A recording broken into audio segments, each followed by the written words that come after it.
You're listening to Conferences Online Allergy from Children's Mercy Hospital in Kansas City, Missouri.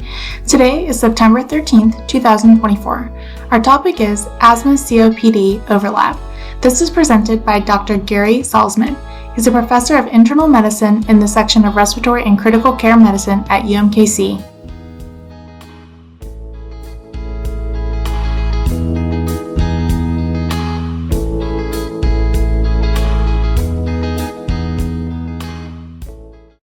Talk about asthma-COPD overlap.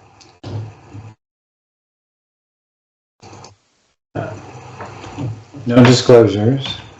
So this has been talked about since the 60s. It's not anything new in terms of relating asthma with COPD, that there's kind of a fluent development from symptoms in youth to adults and then into the elderly. And so we've recognized that there is a confluence of asthma and COPD for, since the 60s.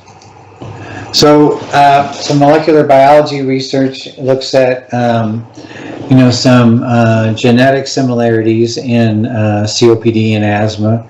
And there, is some commonality between the two. And oftentimes we see both asthma and COPD in the same patient.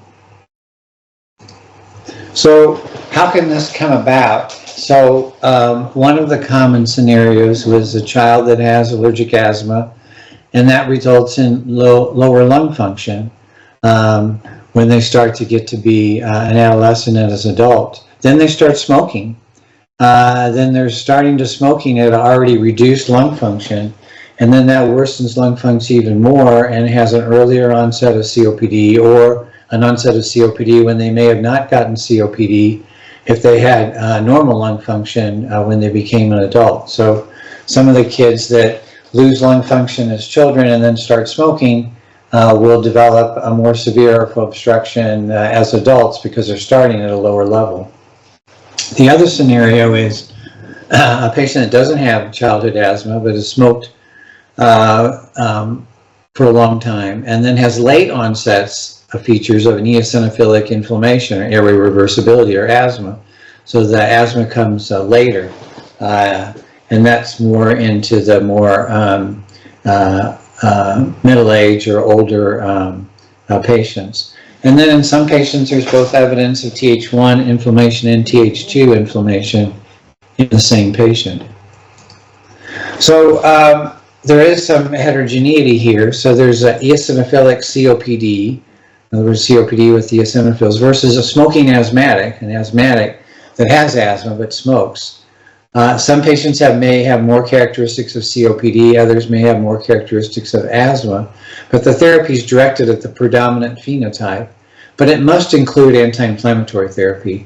As you know, we use bronchodilators alone with COPD. So in COPD, we use long-acting beta agonist and long-acting muscarinic to manage COPD. But if there's COPD and asthma both present, you must use an anti-inflammatory therapy because, as you all know, bronchodilator therapy in asthma leads to increase in mortality, increased morbidity, and so we have to use anti-inflammatory therapy when asthma is a component. So dual bronchodilator therapy without an anti-inflammatory is not an option in asthma COPD. So what happens in asthma is you have inflammation. And this inflammation, if it's just treated, if the airway obstruction is just treated with bronchodilators and you have no treatment for the inflammation over years and years, you get airway remodeling and the airway becomes permanently narrowed. And you get this remodeling, and then you get fixed airflow obstruction, and signs and symptoms are more consistent with COPD. So an asthmatic who's really never been treated or adequately treated with anti-inflammatory agents, as they get older, they're going to get fixed airway obstruction and irreversible airway obstruction, and then more of a COPD picture. So this is one way that someone that can start out as having asthma can then develop into COPD with untreated inflammation and airway remodeling. So this is why it's important to treat inflammation, and this is why the GINA guidelines now recently said there's really no asthmatic that we're going to just treat with bronchodilators alone. Even if you have intermittent asthma, you still need anti-inflammatory therapy, and that is an important concept to manage inflammation so we don't develop airway remodeling. So the spectrum of COPD is pretty diffuse. So we have emphysema that plays a part, chronic bronchitis, asthma, and we have COPD, and then all this is in the background of airflow obstruction. And about 80% of patients with COPD have an associated chronic bronchitis. So this is kind of an interesting statement for the American Thoracic Society. In some patients, it could be impossible to differentiate patients with asthma whose airflow obstruction does not remit completely from persons with chronic bronchitis and emphysema with partially reversal of airflow obstruction and bronchial hyperresponsiveness. So it would be very easy and very nice if all COPD patients had no bronchial hyperactivity on pre and post bronchodilators, and all asthmatic patients had bronchial hyperresponsiveness reversibility on PFTs, but unfortunately that's not the case. There is overlap. Significant number of asthmatics, could be 20, 30, sometimes 40% of asthmatics have no reversibility. And then the same way with COPD, probably 20 to 30% of COPD patients do demonstrate some reversibility. So there is some overlap in reversibility, and we can't use reversibility alone to say whether they have asthma or whether they have COPD. So differentiating it, these are the usual things. So asthma usually onset in childhood and COPD later in life. Interesting thing about asthma onset is that when you look at incidence of asthma in pediatrics, it's much higher in boys than girls. In adult medicine, it clearly reverses, and it's more common in women than men, and that transition appears to happen sometime during puberty.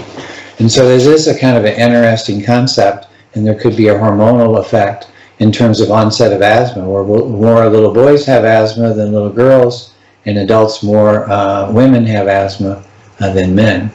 COPD is generally later in life, and asthma is generally early in life, but I see people that present with asthma that are elderly.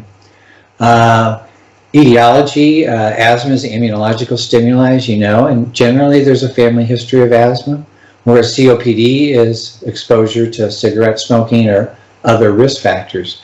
I do see quite a few patients from third world countries who heat their home and cook with wood burning stove or open wood flame, and they will develop COPD whether they've never smoked before. Interesting thing about this wood smoke COPD is I've only seen it in women. I've never seen it in a man, because in all of these cultures, the women do all the cooking. The women are responsible to heat the residence, and so they're responsible for maintaining the fires. They get COPD from wood smoke, and the men don't. Asthma is generally intermittent. COPD is chronic and progressive, so they'll always have abnormal PFTs, where asthmatics may only intermittently have abnormal PFTs, and their symptoms continue to progress over time, where asthmatics are intermittent depending on their exposures. Again, we talked about this. Asthma is usually reversible, not always, and COPD is usually partially or irreversible, but not always. Clinical features, asthma, episodic wheezing, chest tightness, shortness of breath, cough. COPD, usually sputum production, usually a daily cough with sputum production, and worsening progressive dyspnea. And of course, the inflammatory mediator in asthma we know is eosinophils, and in COPD, it's neutrophils. So definition of asthma COPD overlap syndrome. This is one of several, but I think this is a reasonable one. The presence of chronic airflow limitation in a smoker or ex-smoker, greater than 35 years old, FEV1 FEC ratio low, and a greater than 10-pack year history of smoking. Now the ratio of 70, it generally applies to older individuals. As you know, people that are younger, their normal ratio is going to be much higher. And so in a young patient, they can have an abnormal FEV1 FEC ratio that could be less than 80% or even less than 85%.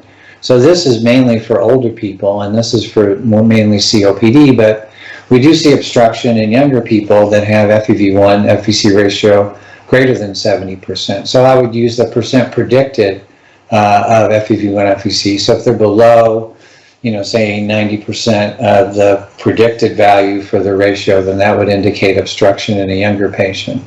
A current diagnosis of asthma with bronchodilator response of more than 12% and 400 milliliters with a family history, or the existence of even a higher bronchodilator response, 15% and 400 cc's, or the presence of eosinophilia. So there's a lot of different options in terms of trying to identify people with both asthma and COPD. So we know that smoking is a big issue in COPD.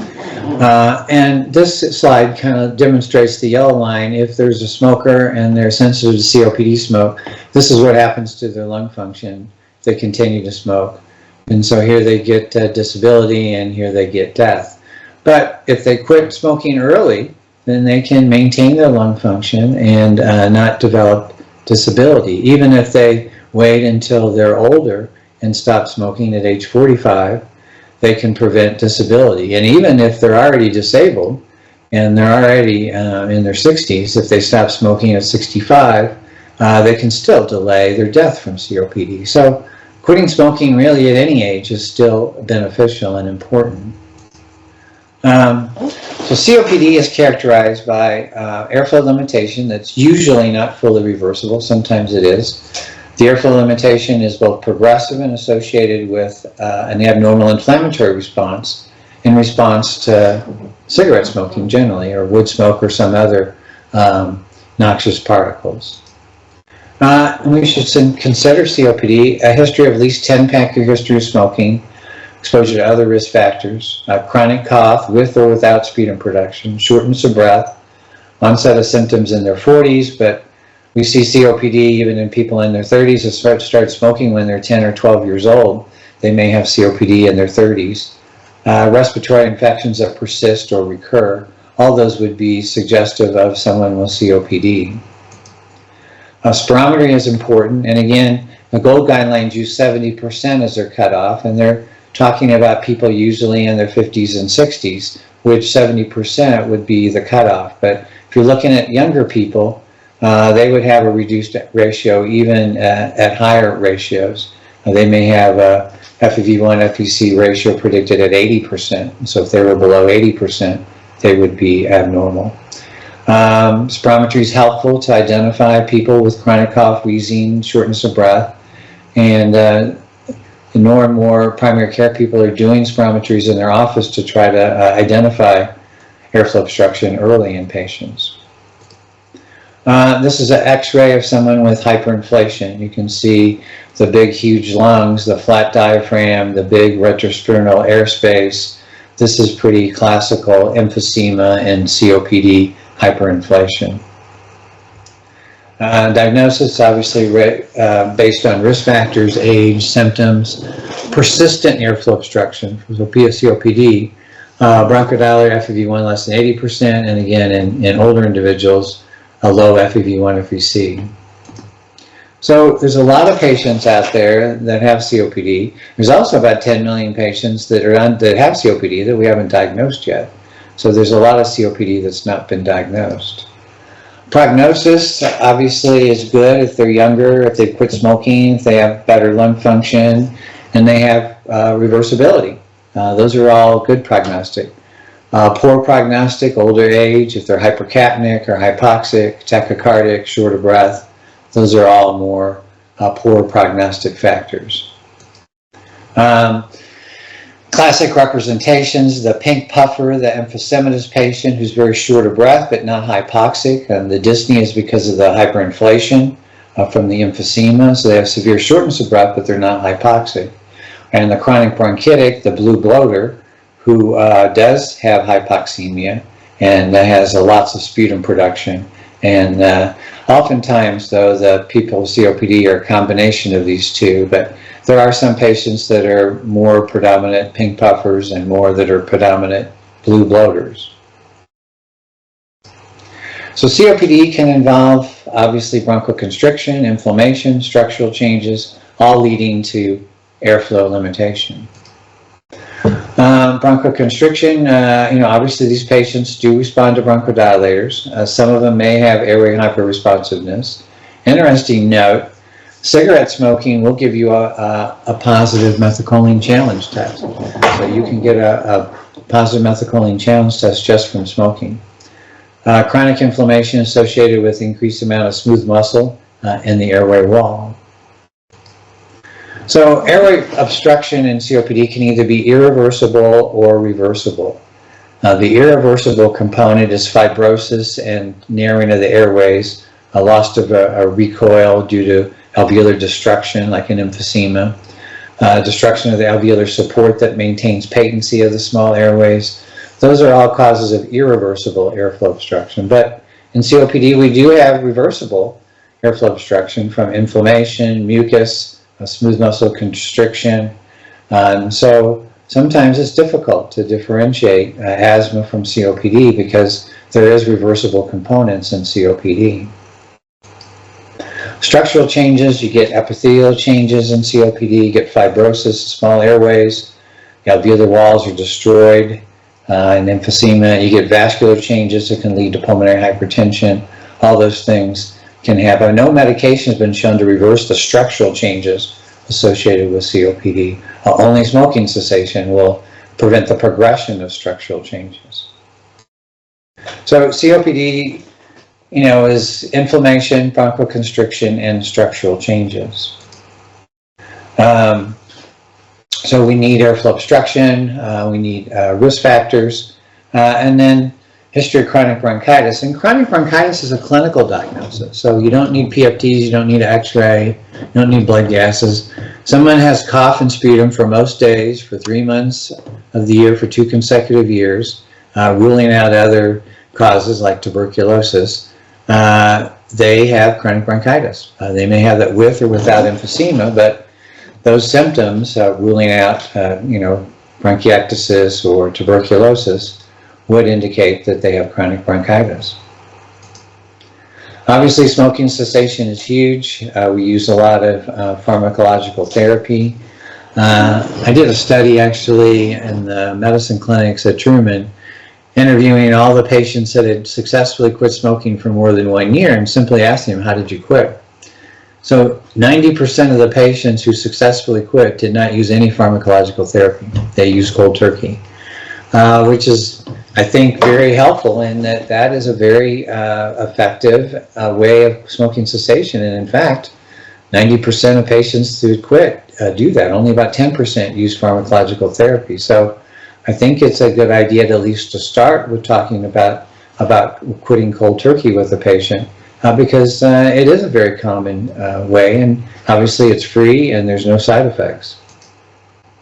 So the negative consequences of COPD exacerbations, obviously increased mortality, accelerate lung function decline, negative impact on quality of life, and impact on symptoms, lung function, and obviously the economic cost.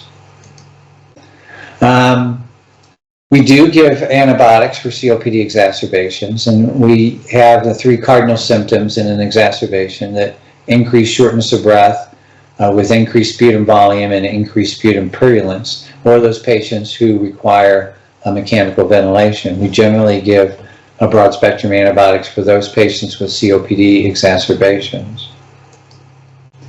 We use non-invasive ventilation for patients hospitalized for exacerbation of COPD. It improves their respiratory acidosis. It decreases the need for intubation and improves survival. Steroid therapy for COPD is effective. Usually 30 to 40 milligrams a day for 5 days is effective.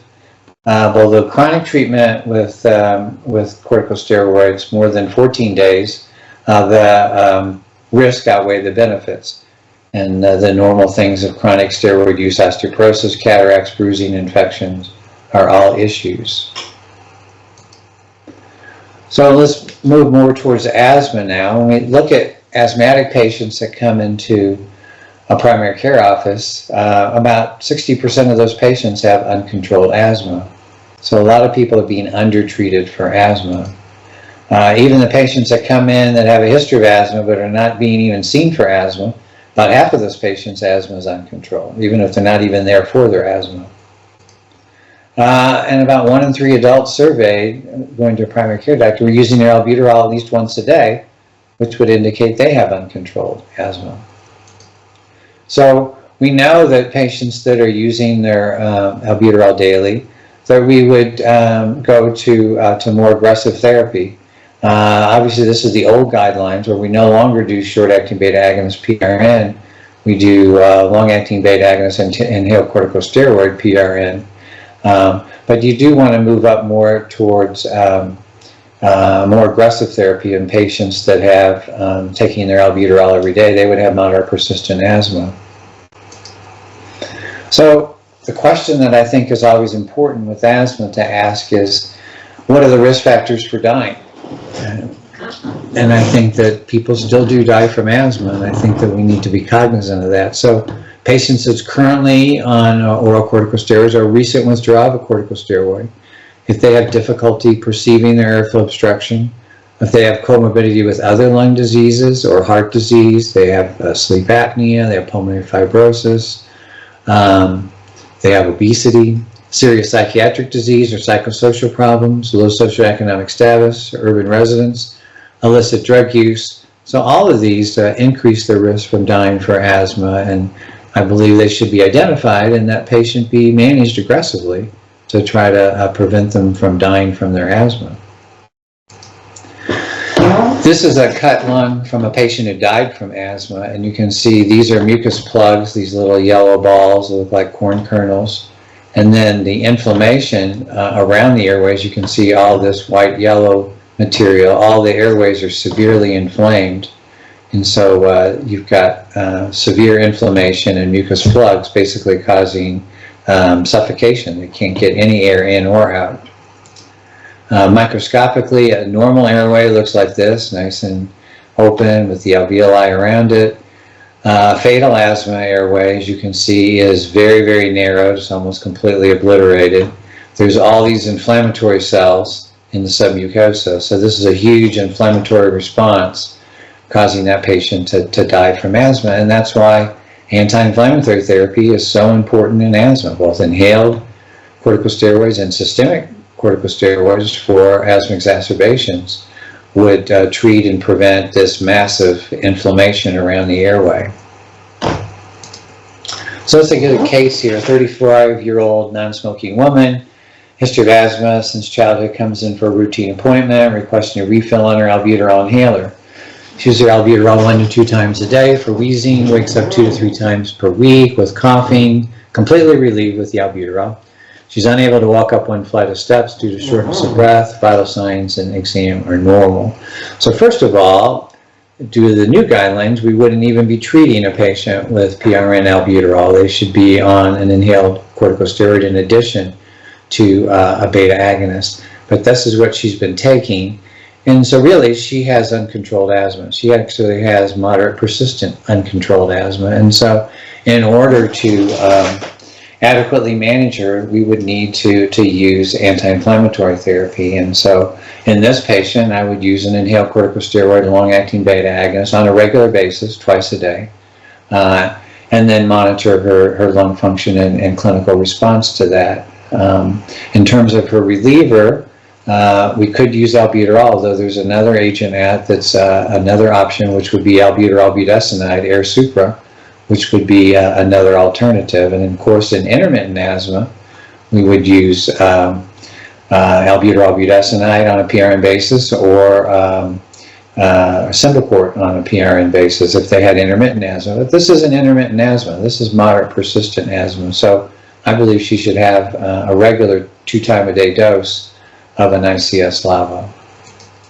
So in terms of severity, she would be moderate persistent. She's having daily symptoms, waking up more than 5 times a month, and if we do lung function, her lung function is going to be reduced. These are some of the asthma control assessments. And once we make the diagnosis of asthma, like mild, moderate, or severe, once they come back, then we have to differentiate whether they're well controlled, not well controlled, or very poorly controlled, depending on their symptoms and how often they're having exacerbations. So every time you see a patient, you would need to classify them in one of these three categories: well controlled, not well controlled, or very poorly controlled, and whatever their underlying diagnosis was, whether it's moderate persistent asthma or severe persistent asthma. Asthma control test is helpful, gives an objective measurement of what's been going on in the last 4 weeks in terms of symptoms, missed schoolwork, those types of things. And a score 19 or lower indicates that asthma is not under good control. The lower the score, the worse the control of their asthma. Bronchoconstriction, of course, is important. This is before allergen challenge. This is after. You can see the airway narrows down significantly. And then airway mucosal edema is really, really important. This is why we use inhaled corticosteroids to prevent this. And this is why we use prednisone in acute exacerbation to treat this. This can progress and cause serious problems requiring hospitalization, ICU admission, even death. And structural abnormalities in asthma. When we have uncontrolled asthma, this is a biopsy of the airway.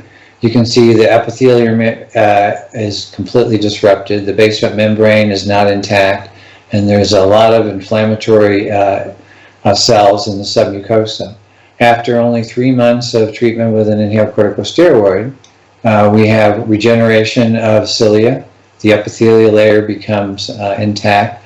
The basement membrane is intact, and we eliminate the submucosal inflammation. So inhaled corticosteroids are very important at treating inflammation, and we can look at that just structurally. Asthma action plans are important. As you know, we want to try to give people an ability to self-manage their asthma and to take steps to increase their asthma medications, and most importantly, in the red zone, they have availability of prednisone, so they can head off a severe asthma attack. And we've demonstrated that having people have asthma action plans can prevent ER visits and prevent hospitalizations if patients can self-manage at home. Now, some patients obviously have uncontrolled asthma, and those patients oftentimes are referred to me. And one of the first questions I always ask is, do we have the right diagnosis? One of the most common reasons that someone would not respond to asthma medicine is that they don't have asthma. They got vocal cord dysfunction, they have heart failure, they got reflux, they have a pulmonary embolism, they have sarcoid, pulmonary fibrosis. The list goes on and on. They have tuberculosis. There's a lot of things that can cause cough and shortness of breath that's not asthma. So I think that the first step is to make sure that they actually have asthma. Airway remodeling, if they've had a long history of asthma that's not been treated with anti-inflammatories, they could have fixed airway obstruction from airway remodeling. They could be persistently exposed to triggers, like they're allergic to cats, but they sleep with a cat every night.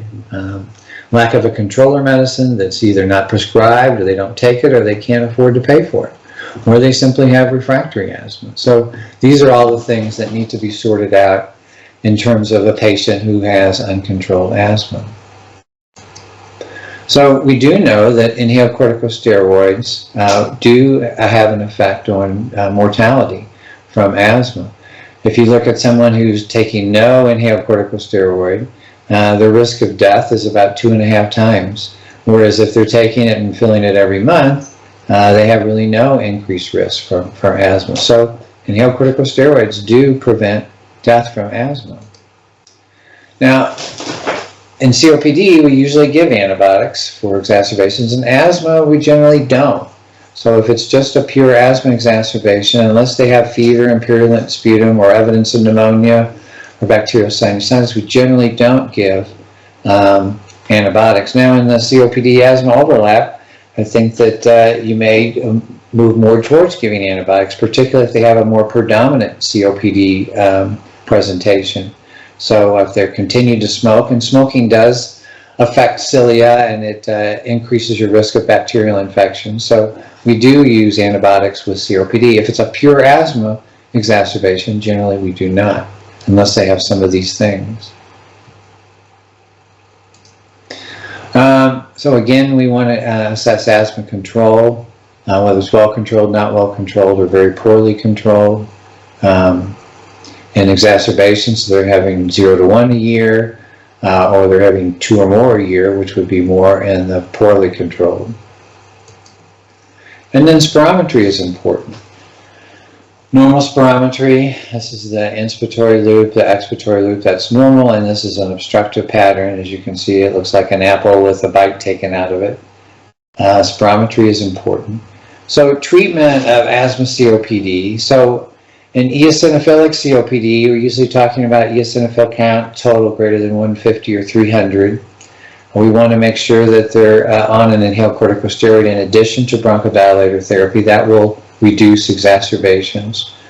Triple therapy, ICS, LABA, LAMA, does reduce exacerbation and improves lung function and improves quality of life. And so do some of the biologic therapies also will improve symptoms. So those are also options. Smoking asthmatics, they really should be on an anti-muscarinic agent. Just adding tiotropium to an ICS LABA reduces exacerbations by 21% and improves lung function. Interestingly, most insurance companies, and I would agree with this, before they would approve biological therapy for asthma, they would require the patient have a trial of an anti-muscarinic agent in addition to ICS LABA. Since many of these patients will improve if you add an anti-muscarinic therapy to an ICS LABA. Azithromycin therapy can reduce exacerbations regardless of eosinophil count. That's daily azithromycin to reduce inflammation. And omalizumab reduces exacerbations in patients with elevated IgEs. You do want to avoid long-acting beta agonist monotherapy and asthma COPD overlap, because of an asthmatic part of it that does increase asthma, and it should be avoided.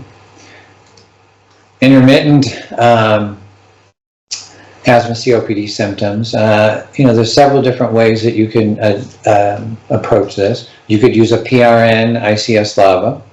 You could start an ICS LABA when they start having infections and treat them for 2 weeks.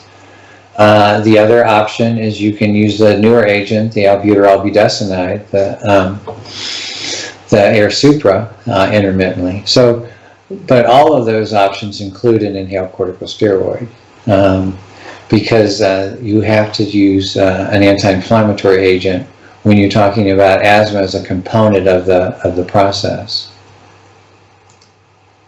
So SMART therapy, is started in Symbicort or Dulera. Either one of those would be acceptable as a PRN for intermittent asthma. And I think the studies have shown that for intermittent asthma, ICS LABA works much better than a low-dose inhaled corticosteroid. The other option here is also the albuterol budesonide, the AirSupra, also is an option for intermittent asthma. What is not an option for intermittent asthma anymore is PRN albuterol alone, because it has no anti-inflammatory activity, and that you're still going to have the untreated inflammation, and that could lead to airway remodeling and more severe asthma problems in the future. So intermittent asthma, the treatment has markedly changed. No more PRN albuterol.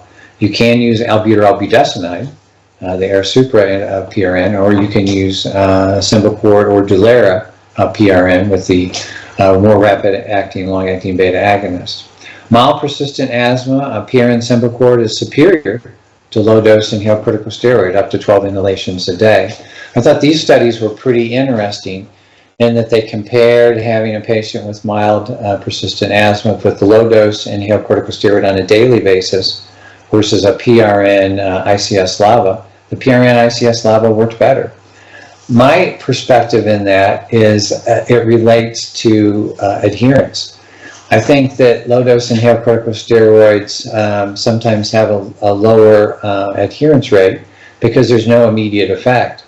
You've all heard of the patient who comes in and they have a low-dose inhaled corticosteroid inhaler, and then they have an albuterol inhaler, and they say, well, you know, this inhaled corticosteroid, it didn't work at all. I took it, I didn't feel anything. I took this albuterol, it worked great. So I threw the inhaled steroid away, and I'm just taking the albuterol now because that works.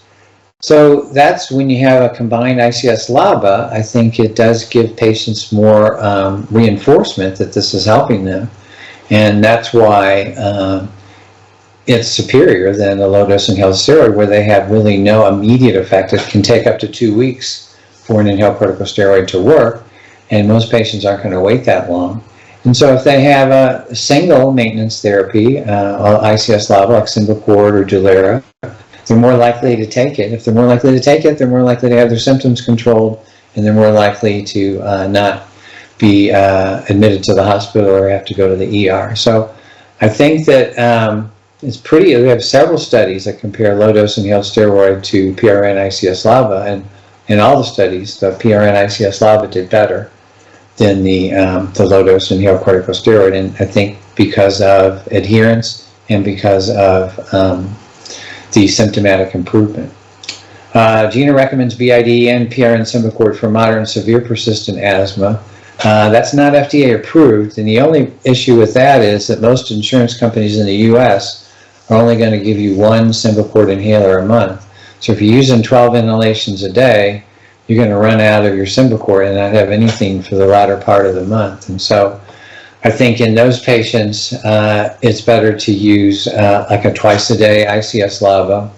And then PRN, you can use the albuterol budesonide. That's now covered by Missouri Medicaid. And so you can use as your rescue the albuterol budesonide and then use as your maintenance the Symbicort.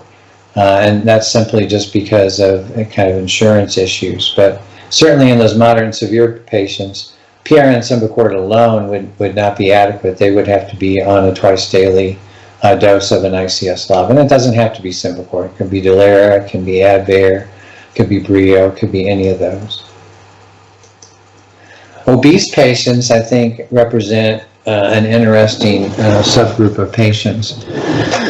These patients oftentimes are resistant to beta agonists, just like they have insulin resistance, they have beta agonist resistance, and they do very well with both short and long-acting antimuscarinic agents, and they can be very effective at relieving and preventing symptoms. So in obese patients, I do tend to move more towards making sure that they're on an antimuscarinic agent in addition to an ICS-LABA because they respond better, and for their reliever, to have an anticholinergic agent like ipratropium with albuterol to use instead of just albuterol alone, because I think that they do better with an antimuscarinic. But I think that they also need to have an inhaled corticosteroid also in addition. So the goals in asthma and therapy are different depending on the diagnosis. So in asthma alone, our goal would be normal lung function. We want to get completely normal lung function, rare symptoms, no activity limitations, and no exacerbations. That's a pretty high bar to reach, but I think in asthma that is certainly doable in the majority of patients to get there. COPD alone, we're not going to be able to get to normal lung function. We're going to try to reduce exacerbation, improve symptoms. I think that's kind of the best that we can do with COPD. And then in asthma COPD overlap, it's somewhere in between, and depending on what's more prevalent. If there's more asthma component, then this would be more of the goal. If it's more COPD, then this would be the goal. So you kind of have to look at see what is the preponderance of the disease, which one is more prevalent. To decide what your goals, but the goals are quite a bit different. So there's a couple references for you that you can look at, and I'm open to any questions now.